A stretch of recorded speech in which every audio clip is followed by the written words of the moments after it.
امراؤ جان بن گئیں۔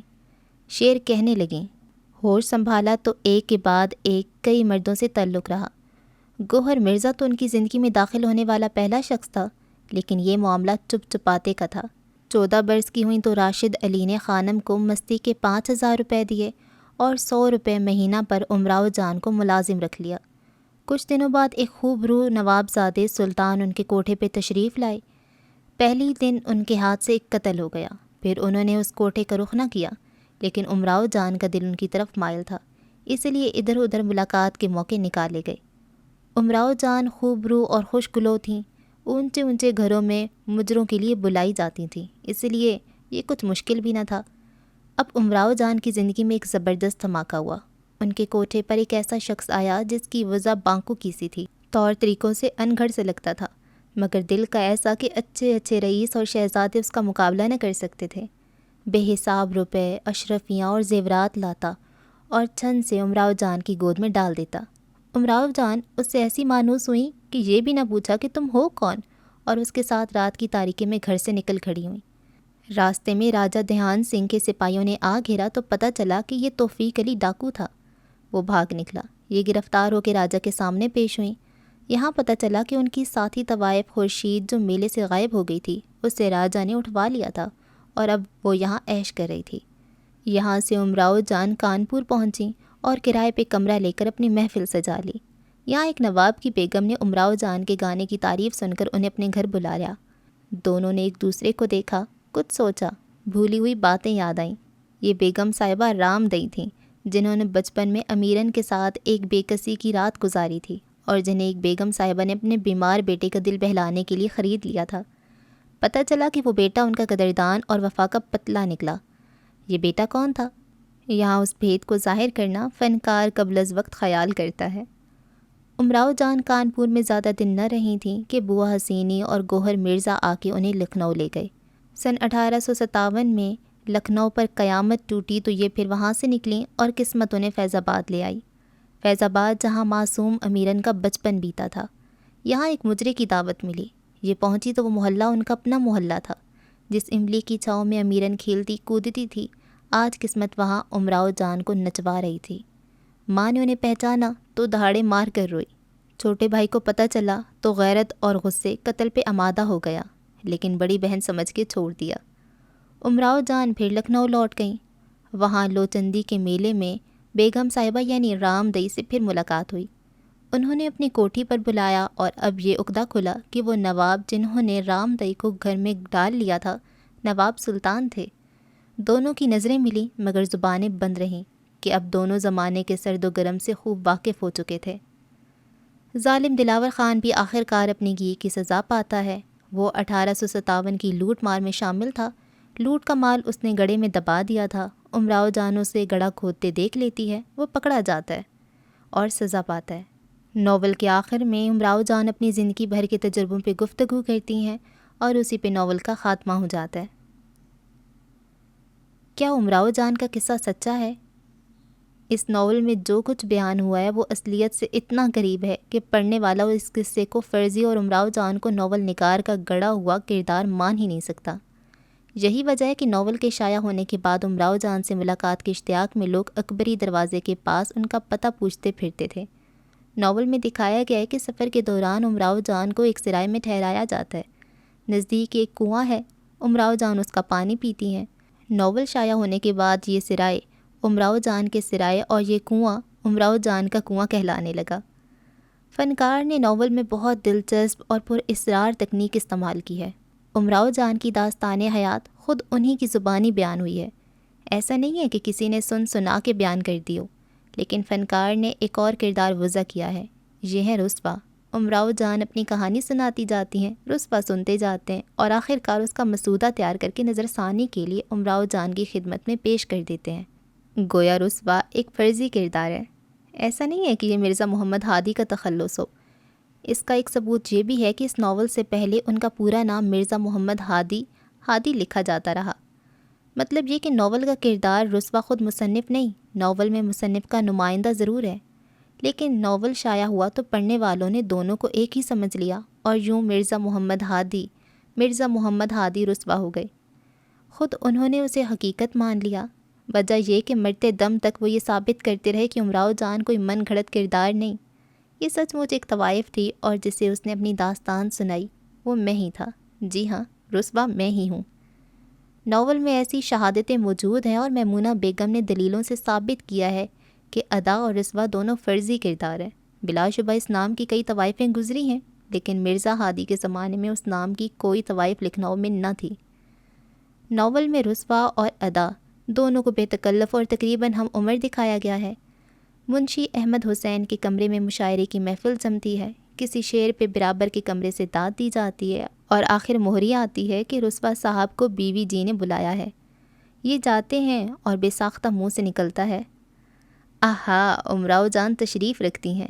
وہ دیکھتے ہی فرماتی ہیں، اللہ مرزا صاحب آپ تو ہمیں بھول ہی گئے۔ اس سے اندازہ ہوتا ہے کہ دونوں میں دیرینہ مراسم تھے، عمریں بھی کم و بیش برابر ہونی چاہیے، لیکن ناول سے صاف معلوم ہوتا ہے کہ جب 1857 کے غدر میں بھگدڑ مچی تو امراؤ جان جو زندگی کے کافی نشیب و فراز دیکھ چکی تھیں، خانم کے ساتھ لکھنؤ سے نکلیں، اور یہ بات بالکل طے شدہ ہے کہ مرزا محمد ہادی غدر کے 1 سال بعد 1858 میں پیدا ہوئے۔ اس طرح ادا اور رسوا دونوں کا فرضی ہونا ثابت ہو جاتا ہے، لیکن ایسا بھی نہیں ہے کہ اس فیصلے کے خلاف دلیلیں نہ دی جا سکیں۔ ناول چھپنے کے بعد کی کہانی بھی ناول کی طرح دلچسپ ہے۔ تمکین کاظمی نے بہت سی باتیں خود مرزا ہادی سے سن کے لکھی ہیں۔ کہا جاتا ہے کہ مرزا ہادی نے امراؤ جان کی آوارگی کا قصہ شائع کر دیا تو ان کے دل میں انتقام کی آگ دہکنے لگی۔ انہوں نے بھی بدلہ لینے کی ٹھان لی۔ انہیں خبر تھی کہ زمانے جوانی میں مرزا بھی کسی بددیسی خاتون کے عشق میں مبتلا رہ چکے ہیں، اور اس نے ان کو نیم دیوانگی کی حالت میں پہنچایا ہے۔ مرزا کی عدم موجودگی میں وہ ایک دن مرزا کی کوٹھی پر پہنچیں اور نوکر کو کچھ دے دلا کے اپنے ساتھ ملا لیا۔ گھر کے چپے چپے کی تلاشی لی اور مرزا کی مستوی نالہ رسوا ڈھونڈ نکالی۔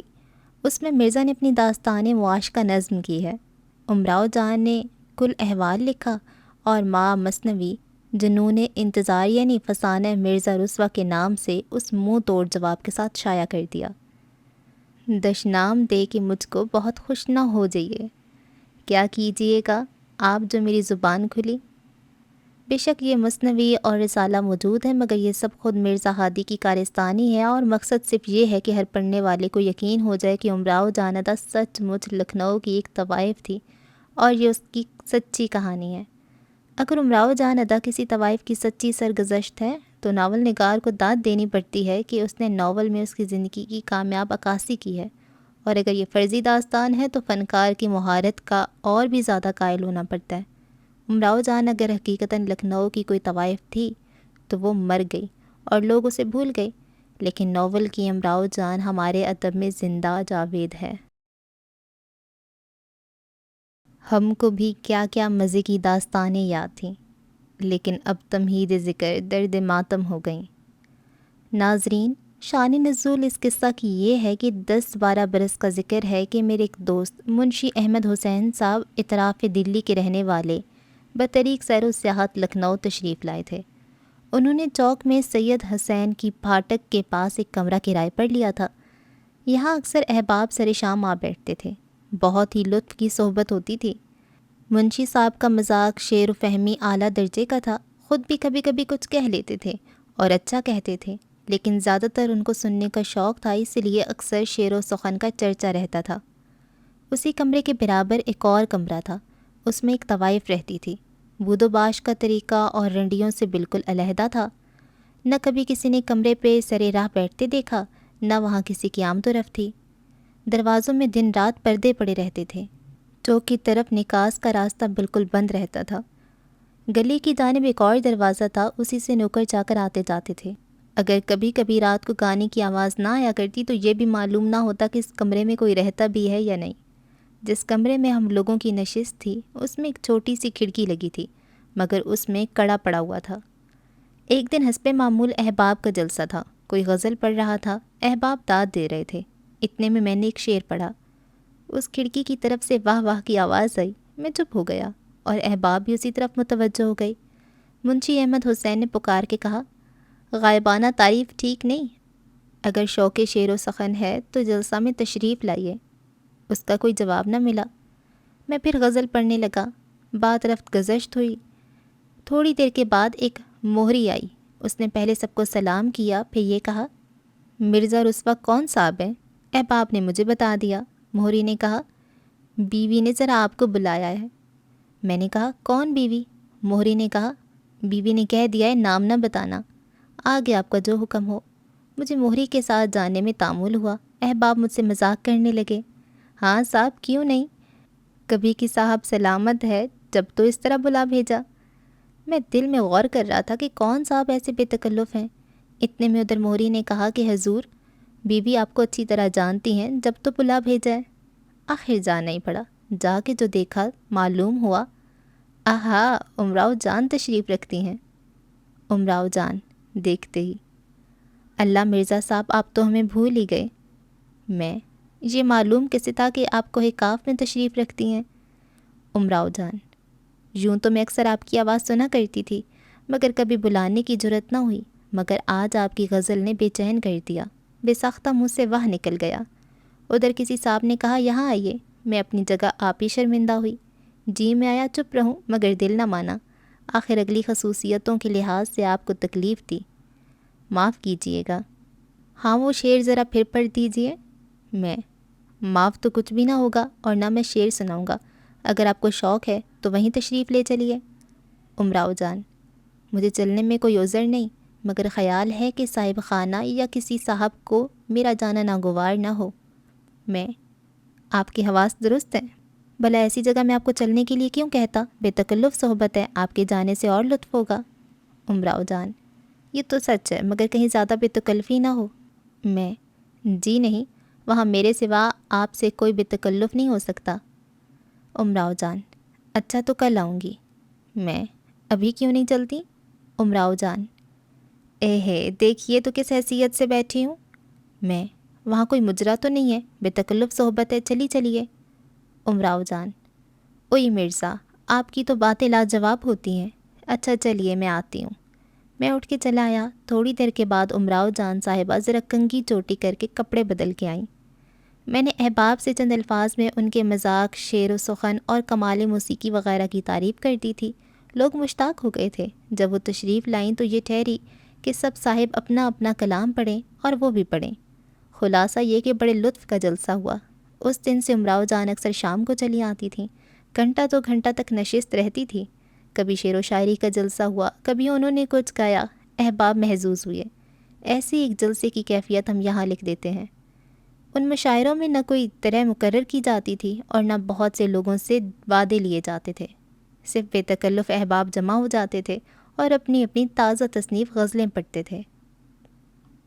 کس کو سنائیں حال دل راز ادا، آوارگی میں ہم نے زمانے کی سیر کی۔ مرزا رسوا، کیا کہنا بھی امراؤ جان صاحبہ، یہ مقطع تو آپ نے حسب حال کہا ہے، اور شعر کیوں نہ ہو؟ امراؤ جان، تسلیم مرزا صاحب، آپ کی سر کی قسم، بس وہ مطلع یاد تھا، اور یہ مطلع خدا جانے کس زمانے کی غزل کا ہے، زبان کہاں تک یاد رہے، بیاز نگوڑی گم ہو گئی۔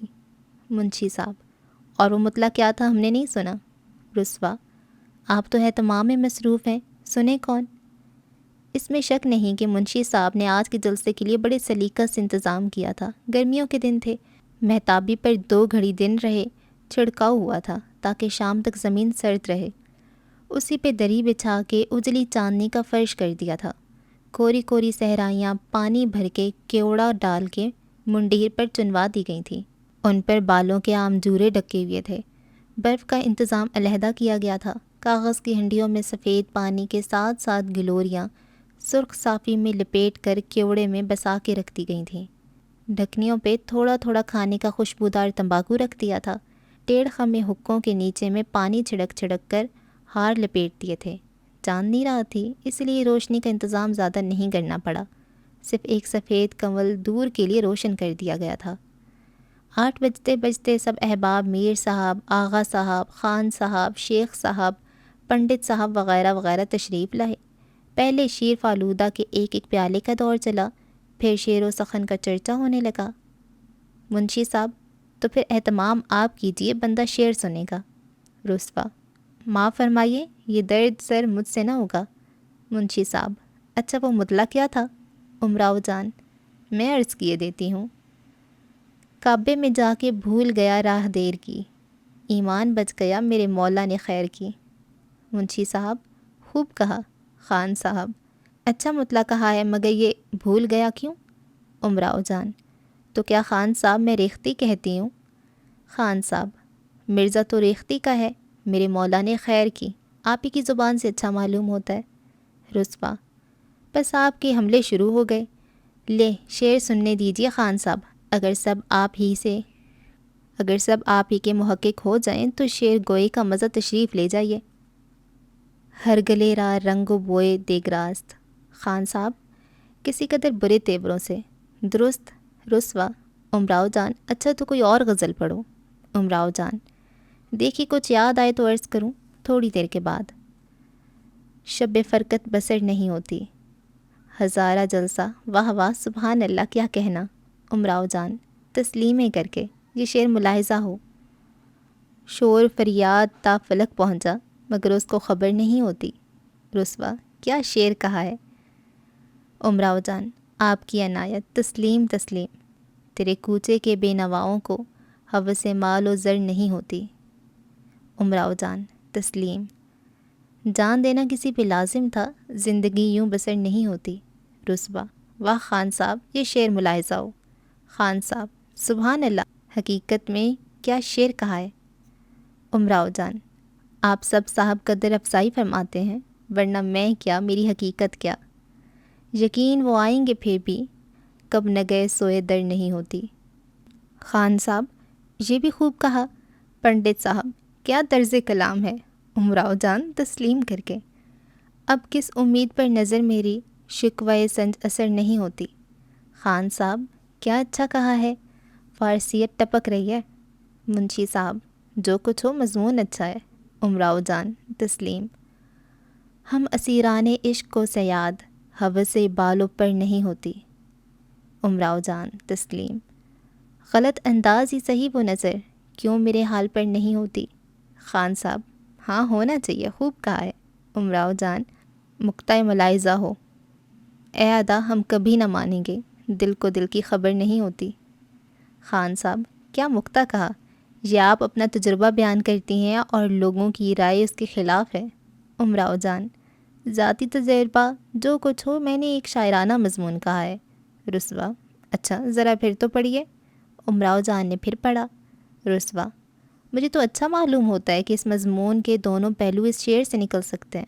خان صاحب: واقعی مرزا صاحب کیا بات کہی۔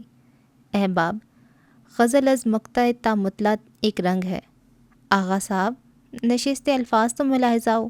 پنڈت صاحب: کیا درف پیشانی کی ہے۔ امراؤ جان کھڑی ہو کے: تسلیم۔ منشی صاحب: اب آپ کچھ ارشاد کیجئے۔ خان صاحب: حضرت مجھے تو معاف کیجئے کہ کچھ یاد ہی نہیں آتا۔ رسوا: کچھ تو پڑھیے۔ خان صاحب نے ایک مطلع اور 2 شعر پڑھے۔ حیف بنت العنب نہیں ملتی، ماہ میں ایک شب نہیں ملتی۔ رسوا: کیا اچھا کہنا ہے، یعنی شب 4 دھم۔ خان صاحب تسلیم: یوں تو ملتی ہے داد سنت شعر، داد حسن طلب نہیں ملتی۔ رسوا: کیا اچھا کہنا ہے، یعنی شب 4 دھم۔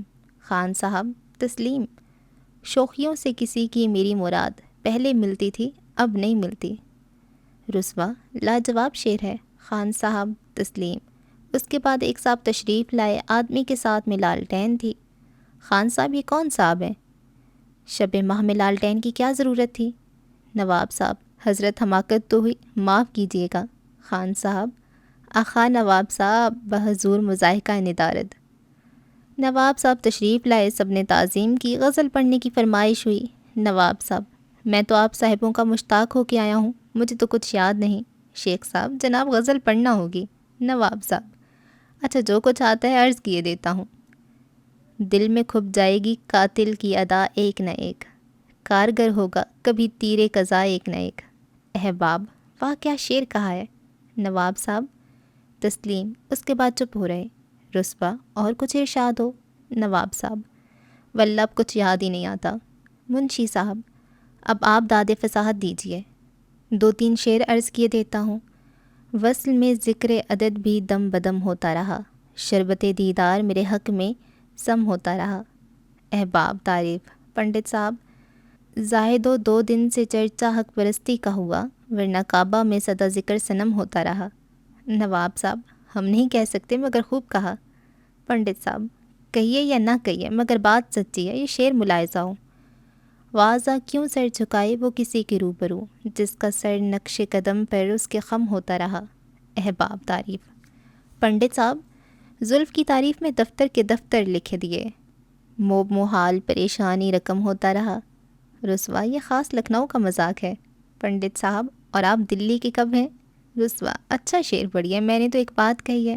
پنڈت جی، دل جو تھا پہلے گل نورستہ باغ مراد، خار خار حسرت رنج و علم ہوتا رہا۔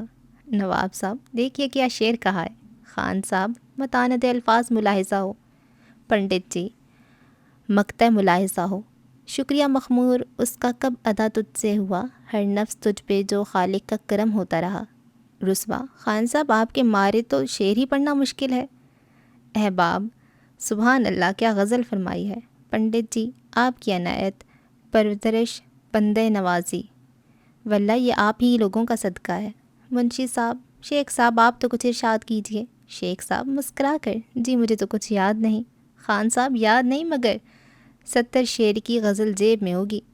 شیخ صاحب، واللہ نہیں، صرف 4 شعر ابھی موزوں کر لیے ہیں۔ رسوا، تو پڑھتے کیوں نہیں؟ شیخ صاحب، عرض کیے دیتا ہوں۔ عرض وہ عرض ہے جس میں کوئی اصرار نہ ہو، بات وہ بات ہے جس بات سے انکار نہ ہو۔ احباب تعریف۔ شیخ صاحب تسلیم۔ مثل یوسف سرے بازار پڑے پھرتے ہو، کیا ہی شرماؤ اگر کوئی خریدار نہ ہو۔ رسوا، کیا اچھا مذاق ہے۔ شیخ صاحب تسلیم۔ دل وہ اچھا جو حسیناؤں کی نظر میں نہ جمے، جنس وہ خوب کوئی جس کا خریدار نہ ہو۔ خان صاحب، بہت خوب۔ شیخ صاحب تسلیم۔ قتل عشاء کی بیکار قسم کھاتے ہو، ہم نہ مانیں گے اگر ہاتھ میں تلوار نہ ہو۔ اتنے میں ایک آدمی آیا اور اس نے ایک پرچہ منشی احمد حسین کو دیا۔ منشی صاحب رکا پڑھ کے، لیجئے مرزا صاحب تشریف نہیں لائیں گے، غزل تازہ بھیجتی ہے۔ میں نے آدمی سے پوچھا، کیا کر رہے ہیں؟ آدمی مسکرا کے، جی حضور سکندر باغ سے سر شام بہت سے انگریزی درختوں کے ناندے لے کر آئے تھے، ان کو گول حوض کے کنارے پتھروں کے اندر سے جا رہے ہیں، مالی پانی دیتا جاتا ہے۔ رسوا، جی ہاں، انہیں اپنے اعمال سے فرصت کہاں جو مشاعرے میں تشریف لائیں۔ منشی صاحب، اچھا تو غزل پڑھ دیجئے، واللہ کیا صحبت کو باللطف کیا، نہ آئے نا، اچھا غزل ہی پڑھ دیجئے۔ رسوا، مجھ سے تو کچھ نہ پڑھوائیے گا۔ منشی صاحب، ہاں خوب یاد آیا، اچھا تو پہلے آپ پڑھ لیجئے۔ رسوا، نہ پوچھو ہم سے کیوں کر زندگی کے دن گزرتے ہیں، کسی بے درد کی فرقت میں جیتے ہیں نہ مرتے ہیں، کوئی ان سے کہے دل لے کے بھی یوں ہی مکر جانا، عدد کے سامنے جو گالیاں دے کر مکرتے ہیں، ابھی تو ہنس رہے ہیں مدعی ذوق جراحت پر، نہ پوچھو اس مزے کو جب نمک زخموں میں بھرتے ہیں، تماشا ہو جو ان کا بوسہ لے کے ہم مکر جائیں، بہت جو چاہنے والوں کا دل لے کر مکرتے ہیں، انہی کا نام لے لے کر کوئی فرقت میں مرتا ہے، کبھی تو وہ بھی سن لیں گے جو بدنامی سے ڈرتے ہیں، بگاڑا ہم کو قسمت نے تو پھر بننا نہیں ممکن، وہ گیسو ہیں کسی کے جو بگڑ کے پھر سنورتے ہیں، کبھی شانے سے الجھے وہ کبھی آئینے کو توڑا، سنورنے میں بگڑتے ہیں بگڑنے میں سنورتے ہیں، ہمیں زندہ نہ چھوڑیں گے ادائیں ان کی جو بن کی، دوپٹہ اوڑھ کر آڑا میں جو چلنے میں ابھرتے ہیں، ادا سے ناز کو رسوا ہے دعویٰ پارسائی کا، کوئی پوچھے تو آخر مرنے والے کس پر مرتے ہیں۔ احباب نے ہر شعر کی داد دی، رسوا نے سر تسلیم خم کیا، اس کے بعد مرزا صاحب کی غزل پڑھنا شروع کی۔ کل رات کو انہیں جو کہیں دیر ہو گئی، دنیا ہماری آنکھوں میں اندھیر ہو گئی، مرنے کے دن قریب ہے شاید کہ اے حیات، تجھ سے طبیعت اپنی بہت سیر ہو گئی، بیہودہ خواہشوں نے نہ جینے دیا ہمیں، ان موذیوں سے عقل اگر زیر ہو گئی، اے موت تجھ کو کیا ہوا تو ہی بلا سے آ، ان کو تو آتے آتے بڑی دیر ہو گئی، میری تباہیوں کی تمہیں اب خبر ہوئی، کیا پوچھتے ہو عمر یوں ہی تیر ہو گئی، آج ان سے ہم نے آنے کا وعدہ کیا تو ہے، دم ہی نکل گیا جو کہیں دیر ہو گئی، ٹلنا تھا میرے پاس سے اے کاہلی تجھے، کمبخت تو آ کے یہیں ڈھیر ہو گئی، دبکی ہوئی تھی گربہ صفت خواہش گناہ، چمکارنے سے پھول گئی شیر ہو گئی، مرزا مشاعرے میں نہ تشریف لائیں گے تا چند انتظار بڑی دیر ہو گئی۔ اس کے بعد مظہر الحق نامی ایک شاعر کہیں باہر کے رہنے والے جو اس وقت اتفاق سے واردہ مشاعرہ تھے، انہوں نے یہ نظم پڑھی: ہے ہمارے مشاعروں کا یہ حال، جس کی اب نقل کرتے ہیں نقال، روش اہل فن پہ ہنستے ہیں، رنگ بزم سخن پہ ہنستے ہیں، کیا زمانے میں غدر ہے توبہ، شاعری کی یہ قدر ہے توبہ، گو کے پاس ادب نہیں کرتے، ہجو کچھ بے سبب نہیں کرتے، چلتے ہیں شاعر ان خوش تقریر، اپنے ہمراہ لے کر جمع غفیر، کبھی سخندر اکیلے جاتے ہیں، قدردانوں کو لے کے آتے ہیں، جاتے ہیں معرکوں میں فوج سمیت، ساتھ ہوتے ہیں بے شمار پھندیت، جن کے ہمراہ یہ ہجوم نہ ہو، کبھی ان کی غزل کی دھوم نہ ہو، ایک ادھر واہ واہ کرتا ہے، ایک ادھر آہ آہ کرتا ہے، واہ کیا طرز درفشانی ہے، واہ کیا وضع خوش بیانی ہے، کوئی کہتا ہے واہ کیا کہنا، فی الحقیقت ہے یہ نیا کہنا، اس سے بہتر کہے گا کیا کوئی، کب ہے استاد آپ سا کوئی، اس زمانے میں آپ یکتا ہے، واقعی فخر میر و مرزا ہے، کب میسر تھا ان کو حسن کلام، کچھ نہ تھے وہ فقط ہے نام ہی نام، ان کے دیوان میں کب یہ نشتر ہیں، بخدا آپ ان سے بہتر ہیں، ان سے واللہ آپ اچھے ہیں، سم باللہ آپ اچھے ہیں، کہیں بڑھ کر ہیں آپ کا انداز، نکتہ سجی ہے یا کہ ہے اعجاز، آپ قدرت نمائے معنی ہیں، فی الحقیقت خدائے معنی ہیں، آپ کے آگے کون منہ کھولے، کس مقدور ہے جو کچھ بوئے۔ اس نظم کی انصاف پسندانہ احباب نے بڑی تعریف کی، ہر شعر پر اہل محفل تعریفیں کرتے جاتے تھے، منشی صاحب پہ وجد کا عالم طاری تھا، امراؤ جان جھوم رہی تھیں اور میرا جو حال تھا وہ میرے دل سے کوئی پوچھے۔ منشی صاحب: ہاں جناب آغا صاحب، اب آپ کچھ فرمائیے۔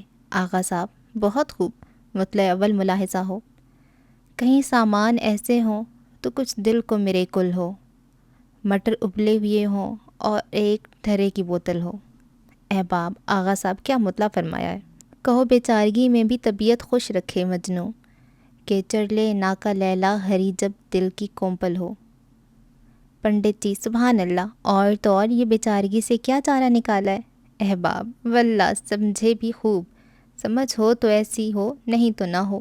آغا صاحب: نہ ہو، اچھا اب یہ شعر سنیے: کہو اشاق سے اپنے کہ ضبط گریہ فرمائے، رکے گا راستہ گھر کا اگر کوچہ میں دلدل ہو۔ شیخ صاحب: اچھی کہی۔ رسوا: خان صاحب سے آپ کیوں سکوت میں ہیں، کوئی اعتراض نکالیے۔ آغا صاحب: ہاں جناب، سکوت قدر شناس ٹھیک نہیں ہے۔ خان صاحب: اگر میری تعریف کو تحسین ناشناس نہ سمجھیے، اس لیے چپ ہوں۔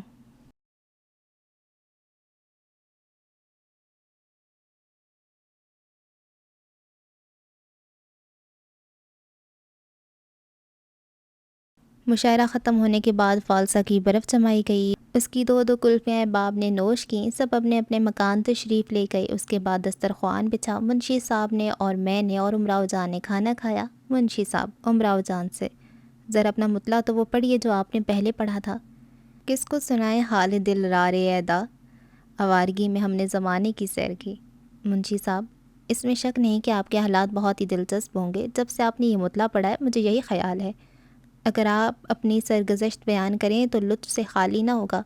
میں نے بھی منشی صاحب کی کلام کی تائید کی، مگر امراؤ جان پہلو بجھاتی تھیں۔ ہمارے منشی صاحب مہربان کو ابتدائی سن سے قصہ کہانیوں کا بڑا شوق تھا۔ الف لیلا، امیر حمزہ کی داستان کے علاوہ بوستان خیال کی کل جلدیں نظر سے گزری ہوئی تھیں۔ کوئی ناول ایسا نہ تھا جو آپ نے نہ دیکھا ہو، مگر لکھنؤ میں چند روز رہنے کے بعد جب اہل زبان کی اصلی بول چال کی خوبی کھلی، اکثر ناول نویسوں کے بے تکے قصے، مصنوعی زبان اور تعصب آمیز بیہودہ جوش دلانے والی تقریریں آپ کے دل سے اتر گئیں۔ لکھنؤ کے بامزاج لوگوں کی گفتگو بہت ہی پسند آئی تھی۔ امراؤ جان کے اس مطلع نے آپ کے دل میں خیال پیدا کیا جس کا اشارہ اوپر کیا گیا ہے۔ القصہ منشی صاحب کے شوق اور میری اشتعالت نے امراؤ جان کو مجبور کیا اور وہ اپنی سرگزشت کہنے پر مجبور ہو گئی۔ اس میں کوئی شک نہیں کہ امراؤ جان کی تقریر بہت شائستہ تھی، اور کیوں نہ ہو، اول تو خواندہ، دوسرے اعلیٰ درجے کے رنڈیوں میں پرورش پائی، شہزادوں اور نوابزادوں کی صحبت اٹھائی، محلات شاہی تک رسائی، جو کچھ انہوں نے آنکھوں سے دیکھا اور لوگوں نے کانوں سے نہ سنا ہوگا۔ اپنی سرگزشت وہ جس قدر کہتی جاتی تھی، میں ان سے چھپا کے لکھتا جاتا تھا۔ تمام ہونے کے بعد میں نے مسودہ دکھایا، اس پر امراؤ جان بہت بگڑی، مگر اب کیا ہوتا تھا، آخر کچھ سمجھ بوجھ کے چپ ہو رہیں۔ خود پڑھا اور جا بجا جو کچھ رہ گیا تھا اسے درست کر دیا۔ میں امراؤ جان کو زمانے سے جانتا ہوں، جب ان کی نواب صاحب سے ملاقات تھی۔ انہی دنوں میری نشست بھی اکثر وہاں رہتی تھی۔ اس سرگزشت میں جو کچھ بیان ہوا اس کے حرف بحرف صحیح ہونے میں کوئی شک نہیں ہے، مگر یہ میری ذاتی رائے ہے، ناظرین کو اختیار ہے، جو چاہیں قیاس کر لیں۔ مرزا رسوا۔ اچھا، تو یہاں تک تو صرف وہ اس کی پہلے کی تمہید ٹائپ چیزیں تھی کہ رائٹر کے بارے میں تھا اور کیسے کہانی شروع ہوتی ہے، وہ ساری باتیں تھی۔ تو اب اس کے بعد جو نیکسٹ ویڈیوز آئیں گی تب ہماری اصل سٹوری جو ہے وہ سٹارٹ ہوئے گی۔ تو یہاں تک اگر آپ کو پسند نہیں بھی آیا تو بھی آپ نے نیکسٹ ویڈیو ضرور دیکھنی ہے، کیونکہ یہ تو جسٹ اس کا انٹروڈکٹری پارٹ تھا نا، اور اس میں سے بھی میں نے بہت کچھ سکپ کر دیا کیونکہ یہ بہت زیادہ ہو رہا تھا، لائک 57 پیجز میں صرف انٹروڈکشن تھا، تو میں نے کافی ساری اس میں چیزیں سکپ کر دی ہیں، اور اچھا ہی کی ہے یار، انٹروڈکشن سے کس کو مطلب ہے۔ تو نیکسٹ ویڈیو جو ہوگی وہ ہماری اصل سٹوری کی سٹارٹ ہوگی، یہاں سے امراؤ جان ادا کی اصل کہانی سٹارٹ ہوگی، اور مجھے لگتا ہے یہ کوئی اس ٹائپ کی کہانی ہوگی کہ دل ہمارے رونے لگ جائیں گے، اور کچھ پتہ نہیں کیوں مجھے لگتا ہے ایسی سٹوری ہوگی۔ آپ کو کیا لگتا ہے؟ چلیں جی، اگلی ویڈیو میں ملاقات ہوگی۔ اللہ حافظ۔